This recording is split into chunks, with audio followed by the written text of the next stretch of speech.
नमस्कार दोस्तों, स्वागत है आपका यूट्यूब चैनल एबी टेक में। दोस्तों आज है 11 जून 2020 और जान लेते हैं आज की महत्वपूर्ण खबरें जो आज के प्रमुख समाचार पत्रों पर छाई हुई हैं और आप लोगों के लिए बहुत ही इम्पोर्टेंट है। सबसे पहले बात कर लेते हैं 69,000 शिक्षक भर्ती धांधली की। तो शिक्षक भर्ती घोटाले में कई जगह पुलिस ने की छापेमारी। लिखा है 69,000 सहायक अध्यापक भर्ती धांधले में नामजद आरोपी मायापति दुबे की तलाश में पुलिस ने भदोही, औराई, प्रतापगढ़ आदि जिलों में छापेमारी की है। मुकदमा दर्ज होने के बाद से वो ही फरार चल रहा है। मोबाइल ऑफ होने के कारण पुलिस उसकी ट्रेसिंग नहीं कर पा रही है। पुलिस ने उसके कुछ परिचितों और रिश्तेदारों से भी पूछताछ की है। उनको चेतावनी दी है कि अगर किसी ने शरण दी तो उनके खिलाफ भी कार्रवाई की जाएगी। तो दोस्तों अब तक काफ़ी इसमें गिरफ्तार हो चुके हैं। वहीं पर जो नामजद है उनकी गिरफ्तारी की तलाश अभी भी जारी है। ठीक है, इस पूरे भर्ती मामले में कई बड़े बड़े लोगों का हाथ सामने निकल के आ रहा है। वहीं पर दोस्तों शिक्षक भर्ती धांधली के आरोपी डॉक्टर व लेखपाल के खिलाफ पुलिस ने भेजी रिपोर्ट। आप लोग जानते हैं डॉक्टर और लेखपाल ये झांसी में तैनात थे और लेखपाल भी तैनात था। तो इन दोनों के खिलाफ पुलिस ने रिपोर्ट भेजी है कि विभागीय कार्रवाई इनके ऊपर की जाए। ठीक है, वहीं पर प्रतापगढ़ जिले में तैनात लेखपाल को अब विभाग ने या सरकार ने इसको निलंबित कर दिया है। देख सकते हैं शिक्षक भर्ती फर्जीवाड़े में नाम उछलने पर लेखपाल निलंबित। ठीक है, इसी तरीके से डॉक्टर को भी इन विभागीय कार्रवाई करने के आदेश दिए गए हैं। आपको याद होगा मध्य प्रदेश में व्यापम घोटाले में भी इसका हाथ रहा। 45 दिन जेल में रहा था ये डॉक्टर और इसके बाद 69,000 शिक्षक भर्ती में भी बहुत बड़ा हाथ है। पूरा मास्टरमाइंड कहें तो केएल पटेल ही है। तो इसका भी विभागीय कार्रवाई करने के लिए पुलिस ने रिपोर्ट भेजी। वहीं पर दोस्तों 69,000 शिक्षक भर्ती में जानते तो सब लोग थे कि धांधली हुई है, लेकिन कोई खुल करके सामने नहीं आ रहा था। ऐसे में एक अभ्यर्थी था जिसने पैसा दिया था और उसका काम ना हो पाने के कारण उसने पुलिस में थाना सुराव में केस किया हुआ था। तब ये सारी बातें निकल के आई और जैसे उसने केस किया वहाँ के एसएसपी ने 3 आईपीएस अधिकारियों यानी 3 आईपीएस अधिकारियों को यहाँ पर लगाया और इस तरीके से यहाँ पर शिक्षक भर्ती धांधली का खुलासा हुआ। यही वो 3 अधिकारी हैं जिन्होंने शिक्षक भर्ती में जो केएल पटेल हैं, लेखपाल हैं, कई सारे आरोपियों को गिरफ्तार कर किया है और अब इतना बड़ा धांधली का मामला सामने उजागर हो पाया है। वहीं पर दोस्तों उत्तर प्रदेश सरकार द्वारा गठित जो एसटीएफ है उसने भी अपनी जांच शुरू कर दी है और एसटीएफ ने जिससे 140 के ज़्यादा अंक जो अभ्यर्थी पाएंगे वो सभी अभ्यर्थी एसटीएफ की रडार पर हैं। सबसे पहले उन्हीं की ट्रैकिंग की जाएगी और उन्हीं से पूछताछ की जाएगी कि किस तरीके से उन्होंने शिक्षक भर्ती में धांधली की, कौन मिला था, कहाँ कौन कौन सेंटर थे इसमें। ये सारी चीज़ें हैं जो एसटीएफ इन पर जांच करेगी। इसके लिए पहले से गिरफ्तार लोगों के फ़ोन रिकॉर्ड भी निकलवाए जा रहे हैं और प्रयागराज यूनिट में इसकी जांच की अगुवाई चल रही है। मामला एसटीएफ को सौंप दिया गया है और एसटीएफ ने अपनी जांच भी शुरू कर दी है। वहीं पर दोस्तों एसटीएफ की जांच में बड़े जो चेहरे हैं वे बेनकाब होंगे। ठीक है, इसमें बड़े बड़े लोगों की मिली भगत बताई जा रही है।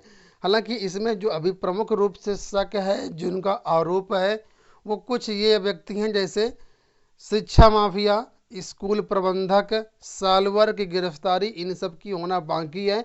वहीं पर कुछ ऐसे सफ़ेद पोस्ट भी हैं दोस्तों जो इस भर्ती मामले में चेहरे में बड़े मास्टरमाइंड के रूप में सामने आ सकती हैं।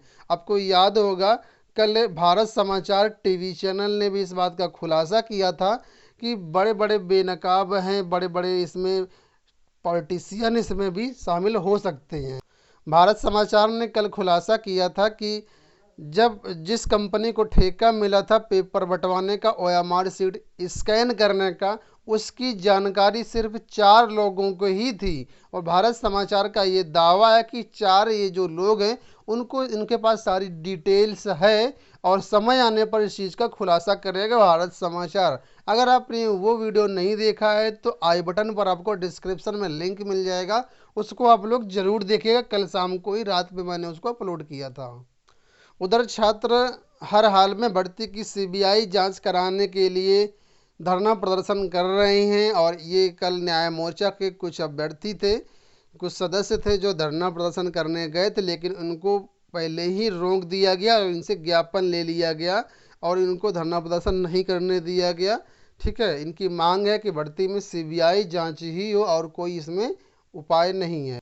आईपीएस अमिताभ ठाकुर भी भर्ती में सीबीआई जांच की मांग कर रहे हैं और जितने भी विपक्षी नेता हो, चाहे वो बीएसपी हो, सपा हो, ये कांग्रेस हो, सभी लोग यही कह रहे हैं कि इसमें सीबीआई जांच ही होना चाहिए, क्योंकि उनके पास टेक्निकल एक्सपर्टाइज है और इस शिक्षक भर्ती धांधली में टेक्निकल एक्सपर्टाइज का बहुत ही बेनिफिट होने वाला है। बात कर लेते हैं यूपी बोर्ड रिजल्ट की। तो लिखा है अत्याधुनिक तकनीक से तैयार हो रहा है यूपी बोर्ड का रिजल्ट। ठीक है, तो इसमें यूपी बोर्ड के रिजल्ट में पूरा काम बहुत ही तेज़ी से चल रहा है। नई टेक्नोलॉजी से रिजल्ट तैयार किया जा रहा है ताकि किसी भी प्रकार की कोई समस्या ना हो, बाद में कोई दिक्कत ना हो। एक नया पोर्टल विकसित करके नंबर और इन सारी चीज़ों को इकट्ठा किया जा रहा है और इसका जो रिजल्ट है 27 जून को घोषित होगा। समय भी बताया गया है 27 जून को 12:30 बजे जो इसका रिजल्ट है वो जारी कर दिया जाएगा मुख्यालय की तरफ से। बात कर लेते हैं छात्रवृत्ति अपडेट की। तो लिखा है सरकारी छात्रवृत्ति अब आधार के बगैर नहीं। ठीक है, तो जिसके पास आधार कार्ड नहीं है उसको अब छात्रवृत्ति नहीं मिलेगी। यहाँ पर आप लोग साफ शब्दों में देख सकते हैं, अब आधार कार्ड के बगैर समाज कल्याण विभाग से अनुसूचित जाति व सामान्य वर्ग के गरीब जरूरतमंद छात्र छात्राओं को छात्रवृत्ति और फीस की भरपाई की सुविधा नहीं मिल पाएगी। ठीक है, तो अगर आपके पास आधार कार्ड नहीं है और आपको छात्रवृत्ति का लाभ लेना है तो इसको ज़रूर बनवा लीजिएगा। बात कर लेते हैं डीएलएड 2020 में प्रवेश की। तो दोस्तों डीएलएड 2020 में प्रवेश इसी माह शुरू करने की तैयारी है। आप लोग जानते हैं कोरोना के कारण अब तक इनके प्रवेश नहीं शुरू कराएगा, नहीं तो इनके प्रवेश अप्रैल में ही शुरू हो जाते हैं। तो यहाँ पर लिखा है शासन को इसका पूरा प्रस्ताव भेजा गया है, लेकिन शासन ने ये कोरोना की स्थिति को देखते हुए परीक्षा संस्था को ही निर्णय लेने का आदेश दे दिया है।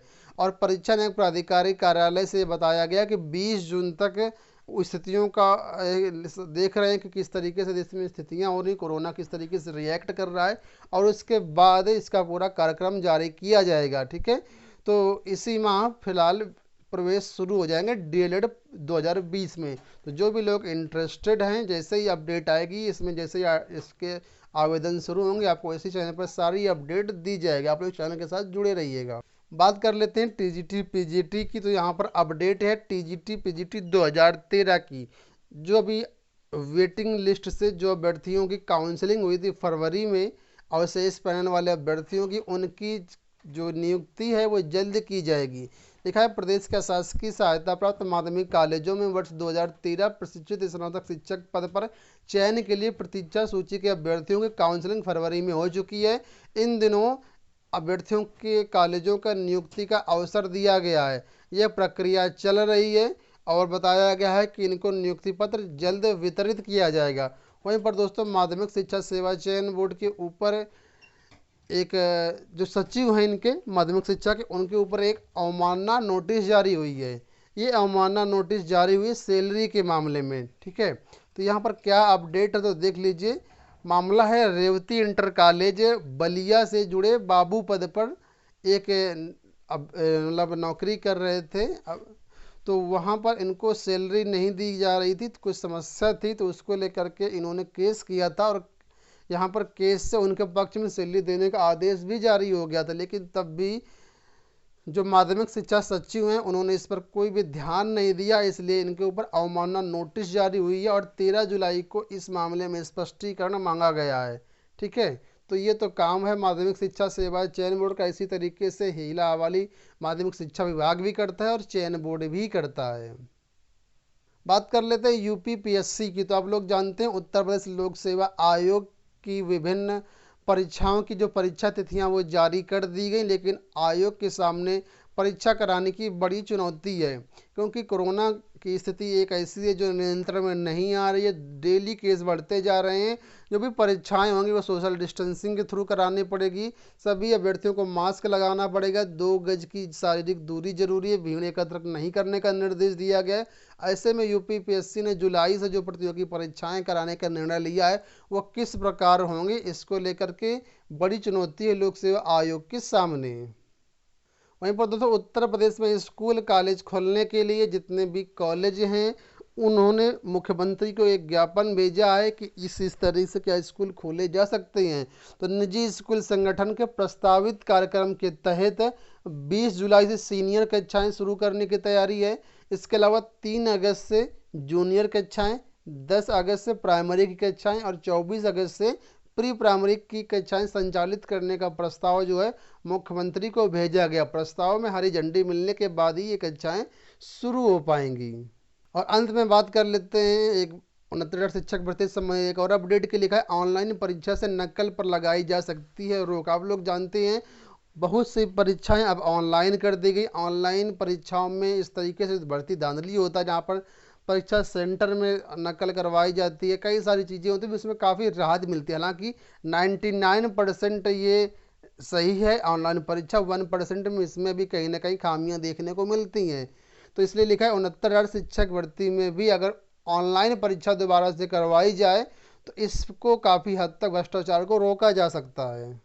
शिक्षा मित्रों के बारे में दिया गया है कि 3 साल से नहीं भरे जा पाए 1,37,000 खाली पद। आपको याद होगा 25 जुलाई 2017 को शिक्षा मित्रों का सुप्रीम कोर्ट से समायोजन निरस्त कर दिया गया था। उसके बाद 68,500 शिक्षक भर्ती आई, 69,000 शिक्षक भर्ती आई।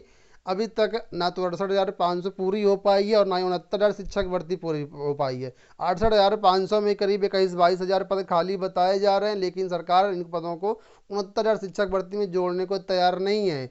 और 69,000 शिक्षक भर्ती आप लोग देख रहे हैं विवादों के ऊपर कितनी फंस चुकी है। और दोस्तों एक अपडेट ये और अब मिस हो रही है, इसको भी देख लीजिए जल्दी से। समायोजन के शासनादेश को चुनौती। दोस्तों सामान्य वर्ग के जो अभ्यर्थी उन्होंने इसमें केस किया हुआ है कि सामान्य वर्ग के जो सीटें हैं उसमें आरक्षित वर्ग के अभ्यर्थियों को ना शामिल किया जाए। ठीक है, एक तरीके से ओवरलैपिंग का एक केस है। और यहाँ पर देख लीजिए महत्वपूर्ण चीज़ें क्या लिखी है। लिखा है इलाहाबाद हाईकोर्ट ने 69,000 सहायक अध्यापकों की भर्ती के सामान्य वर्ग में टीटी उत्तीर्ण आरक्षित वर्ग के अभ्यर्थियों को सामान्य वर्ग में समायोजित करने के 25 मार्च 1994 के शासनादेश को चुनौती देने वाली एक याचिका पर राज्य सरकार से 1 माह में जवाब मांगा गया है। इसकी मेन बातें ये हैं कि इनके जो याचियों के अधिवक्ता उनका कहना है कि अनारक्षित वर्ग में सभी वर्ग समाहित हैं। ठीक है, ऐसे में आरक्षित वर्ग के अभ्यर्थी को सामान्य वर्ग में समायोजित करने से सामान्य वर्ग के अभ्यर्थियों के अवसर कम हो जाएंगे, जो सुप्रीम कोर्ट के आरक्षण नियमों का उल्लंघन होगा। याचिका का कहना है कि आरक्षित वर्ग के अभ्यर्थियों को आरक्षित पदों पर ही चयनित होने का अधिकार है। उनका ये भी कहना है कि आयु सहित तमाम छूट का लाभ लेकर के चयनित को सामान्य वर्ग में समायोजित करना विधि के विपरीत है। इनका ये कहना है कि जो सामान्य वर्ग के अभ्यर्थी सामान्य वर्ग की सीटें हैं उसमें आरक्षित वर्गों को शामिल न किया जाए। तो इस तरीके से इन्होंने केस किया है।